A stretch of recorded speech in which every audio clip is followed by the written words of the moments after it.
எனக்கு நல்லா நினைவு இருக்குது. ரங்கன்னு ஒரு பையனை தான் அந்த அம்மா செலக்ட் பண்ணாங்க. இப்போ அந்த ரங்கன் கிழவன் ஆயிருப்பான். ஆனால் அப்போவே அவன் என்னை விட சின்னவன்னா அப்போ நான் என்ன குமரியா? இல்லை இல்லை, அது மற்றவங்களை எப்போதும் தன்முதுகு ஒரு போதும் தனக்கே தான் தெரியாது பிறரைத்தான் நையாண்டி பேசுகின்ற உலகம் இது. கரெக்டு தான். அந்த ரங்கம் கிழவனாக இருக்கட்டும், அன்றைக்கி என்ன தெரியுமா பண்ணுவாங்க, ஏய் நீ தாண்டா பசவன் பிள்ளைன்னு சொல்லி வச்சுருவா. அவனுக்கு என்னமோ பெரிய ராஜான்னு நினச்சிப்பான். நாங்கள்லாம் அவனை கண்ணுக்குட்டின்னு கூப்பிடுவோம். எங்களோட வேலை என்ன தெரியுமா, அன்றைக்கி அந்த வளர்ப்பிறையில் ஒரு நாளைக்கு ஆற்றுல போய் களிமண் எடுத்துன்னு வரணும்.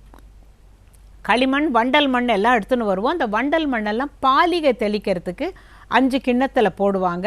இந்த களிமண்ணை எடுத்து ஒரு பலகாயில் வச்சு அவன் கையில் கொடுத்துருவோம், இல்லாட்டா அவன் தலையில் வச்சு நாங்கள்லாம் இப்படி அங்கே அன்றைக்கி அந்த விசாலாட்சி மாமி தான் எங்களுக்கு லீடர்.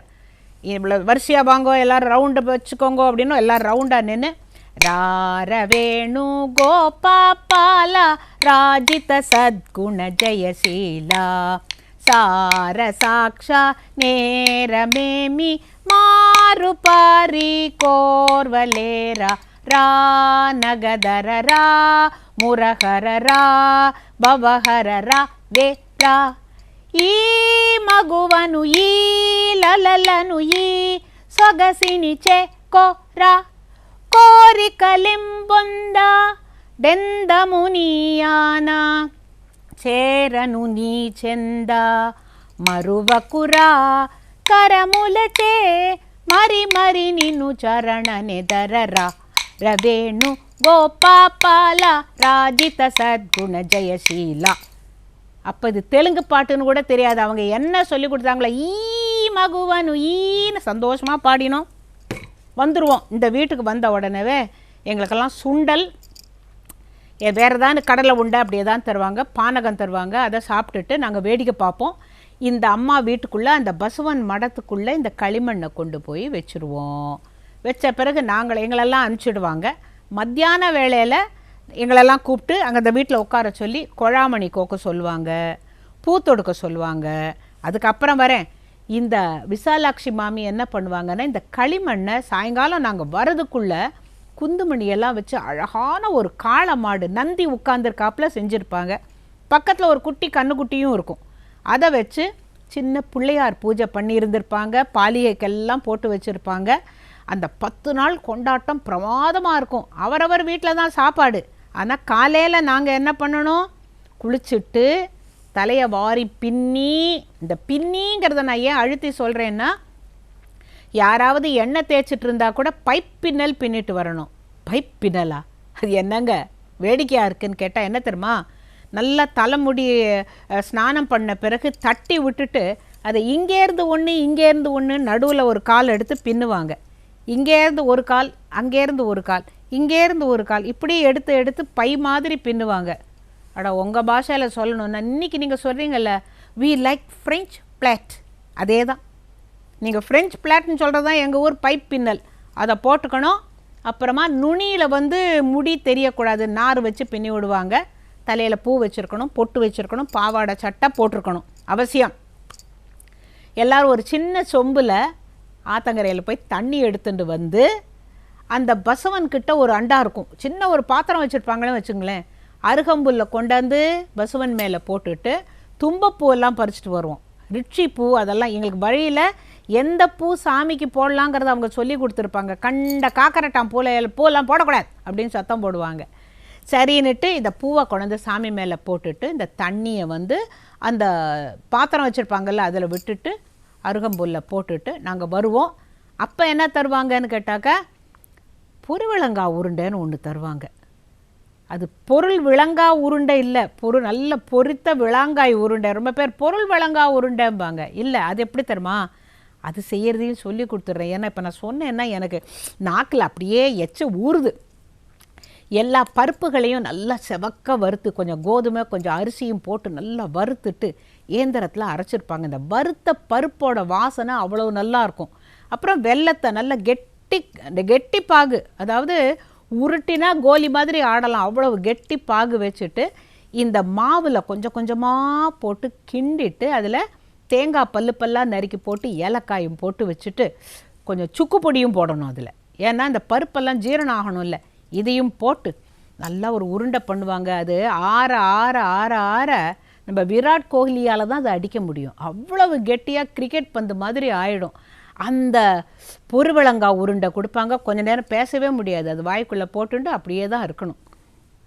ஒரு நாளைக்கு ஏதோ ஒன்று சாப்பிட்றதுக்கு தருவாங்க. முக்கால்வாசி அப்போல்லாம் சாப்பிட்றதுக்காகவே தான் போவோம், ஏன்னா எல்லாம் நல்லா இருக்குமே. அதனால இப்போ சாயங்காலம் 4 மணிக்கு எல்லோரும் வரணும் அப்படின்னு சொல்லுவாங்க. அவங்க அழகாக காலையெல்லாம் அலங்காரம் பண்ணி மாலையெல்லாம் போட்டு அதுக்கு பூஜையெல்லாம் பண்ணி ரெடியாக வச்சுருப்பாங்க. 4 மணிக்கு அங்கே போனோம்னாக்க அன்றைக்கி ஒரு கோலாட்டம்னு சொல்லி தருவாங்க. எங்களுக்கெல்லாம் எல்லாருக்கும் எல்லா பாட்டும் தெரியாது. இப்போ நான் பாடினேனே ஈ மகுவனு ஈ மகுவனு, அதெல்லாம் தெலுங்கு பாட்டு, அதெல்லாம் பாட்டு வாத்தியார் சொல்லி கொடுக்குறது. அது ஒன்று தான் எல்லாருக்கும் தெரியும், அதனால கோரஸாக அதை பாடுவோம். இல்லைன்னாக்கா முதல் நாள் சாயங்காலம் அந்த அம்மா சொல்லி கொடுப்பாங்க. சின்னி கிருஷ்ணண்டி அவன் முத்து பாலண்டி, பழ பழ பழ பழ பழவென மோதிரம் மின்னவே, முகத்தில் இருக்கும் சாய கொண்டை பழ பழக்கவே, ஜிலி ஜிலி ஜிலி ஜிலி ஜிலி ஒன்றொன்னா அப்படி சொல்லி தருவாங்க. ஜிலி ஜிலி ஜிலி ஜிலி மோதிரம் மின்னவே, பழ பழ பழ பழ பழவேன்னு பதக்கம் மின்னவேன்னு ஒன்றொன்னா சொல்லி கொடுப்பாங்க. ஸோ கிருஷ்ணர் தவழ்ந்து வரதை ஒரு பாட்டாக சொல்லி கொடுப்பாங்க. நாங்கள் எல்லோரும் அன்றைக்கி அதை அந்த மாமி சொல்லி தரதை கற்றுக்கிட்டு பாடுவோம், கோலாட்டம் அடிப்போம். அப்பவும் சுண்டல் தின்பண்டங்கள் உண்டு. இந்த மத்தியான வேளையில் என்ன தெரியுமா பண்ணுவாங்க, எங்களெல்லாம் உட்கார வச்சு குழாமணின்னு ஒன்றுங்க. அது வீட்டு வாசலில் ஒரு கண்ணாடி டியூப் மாதிரி இருக்கும், கலர் கலராக இருக்கும்.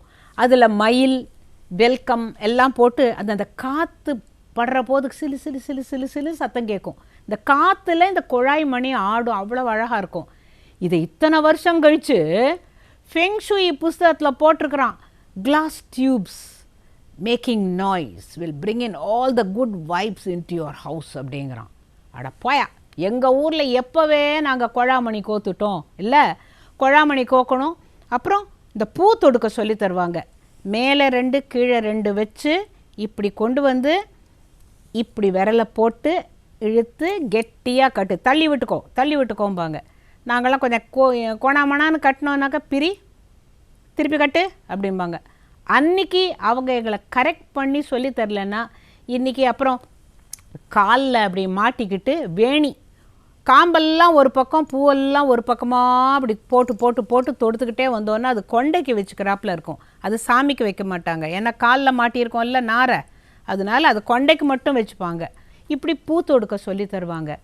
சில சமயம் நாங்கள் கோணாமணான்னு ஏதானு பண்ணினோன்னாக்கா 50-60 வருஷத்துக்கு முன்னாலே எனக்கு சொல்லி கொடுத்ததை இன்றைக்கும் பூ தொடுக்கிற பொழுது என்றைக்கோ கற்றுக்கிட்ட அந்த விசாலாட்சி மாமிக்கு மனசு நன்றி சொல்கிறதுக்கு காரணம் அன்றைக்கி அவங்க சரி பண்ணினாங்க. அப்புறம் கொஞ்சம் சரியாக பூ தொடுக்கலைன்னா அந்த அம்மா என்ன தெரியுமா சொல்லுவாங்க, நீங்கள் சொன்னால் நம்ப மாட்டீங்க, இதை பாரு கண்ணையும் நாக்கையும் போல் கவனமாக இருக்கணும் அப்படிம்பாங்க. அப்புறம் கொஞ்சம் நேரம் பேச மாட்டாங்க, நாங்கள்லாம் பூ தொடுத்துட்ருப்போம். என்ன சொன்னது புரிஞ்சுதா அப்படிம்பாங்க.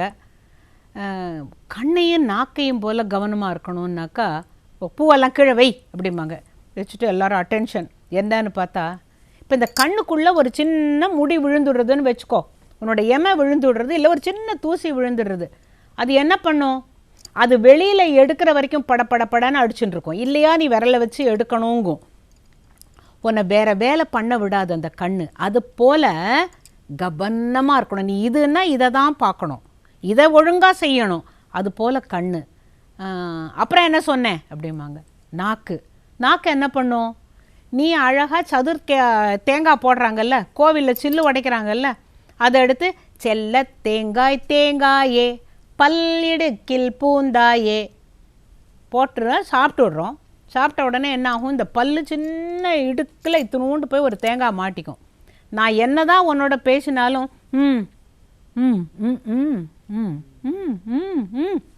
நீ ஊம்பியை தவிர உன் நாக்கு என்ன பண்ணும், கவனிக்காது. அந்த தேங்காய் சில்லு உள்ளே பூந்துருக்கிற அந்த பல்லிடுக்கில் பூந்தாயே அந்த தேங்காயை எடுக்கிற வரைக்கும் நாக்கு சும்மா இருக்காது. அதை எடுத்த பிறகு தான் வாயை திறந்து பேசுவேன். காரணம், உனக்கு அது இரிட்டேட்டிங்காக இருக்குல்ல, அது நாக்கு க்ளீன் பண்ணிடும். அதே போல் கண்ணில் ஒரு சின்ன எமை விழுந்தால் கூட அதை முதல்ல வெளியில் எடுக்கிறது தான் முக்கியம் அப்படிங்கிறத உனக்கு கண்ணு சொல்லும், நாக்கும் சொல்லும். அதுபோல் பூ தொடுக்க கற்றுக்கிறியா, இல்லை என்ன ஒரு கோலம் போடுறியா, எதுவாக இருந்தாலும் கவனத்தை 100% அதில் தரணும்னு அன்றைக்கி அந்த அம்மா சொல்லலைன்னாக்க இன்றைக்கி நம்ம என்ன செஞ்சாலும் ஒரு பயபக்தியோடு செய்கிறோம். காரணம், அந்த பெரியவங்க ஒரு கொடி வளரும்போது கோணலாக போச்சுன்னா அதை நேரம் வச்சு கட்டி விடலை, அப்போ தானே அது நேரம் ஆகுது. அந்த மாதிரி பெரியவங்க கண்டிக்கிறத நீங்கள் மறந்துட்டீங்க. அதுக்காக தான் இதை சொன்னேன். நாங்கள்லாம் என்ன அடி வாங்கியிருக்கோம் தெரியுமா? அது வேறு கதை. இப்போ சொல்லுவோம், எதுக்கு வருவோம்? பஸ்வனுக்கு வருவோம். சாயங்காலம் எல்லார் வீட்டிலேருந்தும் அதே மாதிரி இந்த முகத்தை கழுவி பொட்டு வச்சு பின்னி வந்துடணும். இதெல்லாம் வந்த உடனே அன்றைக்கும் சாயங்காலம் வீடு வீடாக போய் அதே கோலாட்டம் தான்.